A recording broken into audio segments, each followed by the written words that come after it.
एक समय की बात है, एक घने जंगल में भैरव नाम का एक शक्तिशाली शेर रहता था।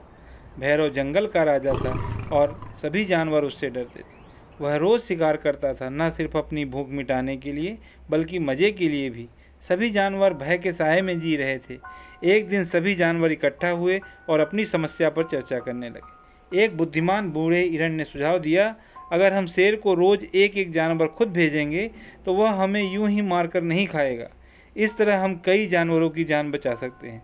सभी जानवर अनमने मन से मान गए और यह प्रस्ताव लेकर शेर के पास गए। भैरव, जो बहुत आलसी था और आसानी से मिलने वाले भोजन को पसंद करता था, वह इस बात से सहमत हो गया। कई दिनों तक यह योजना ठीक से चली। हर दिन एक जानवर खुद को शेर के सामने पेश करता और भैरव संतुष्ट हो जाता। एक दिन चतुर नामक एक बुद्धिमान खरगोश की बारी आई।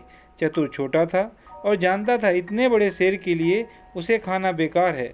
उसने शेर को मात देने का मन बना लिया। वह जानबूझकर देर से चला और शेर की गुफा में देर से पहुंचा। भैरव बहुत गुस्से में था और चिल्लाया, तुम इतनी देर से क्यों आए? तुम्हें समझ में नहीं आता? चतुर ने शांति से जवाब दिया, महाराज, इसमें मेरी कोई गलती नहीं है। रास्ते में मुझे एक और शेर मिला जो खुद को जंगल का नया राजा कह रहा था।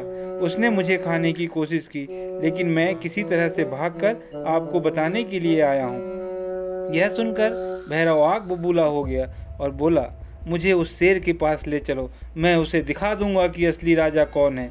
चतुर शेर को एक गहरे कुएं के पास ले गया और कुएं की ओर इशारा करते हुए बोला, महाराज, वह दूसरा शेर वहीं रहता है।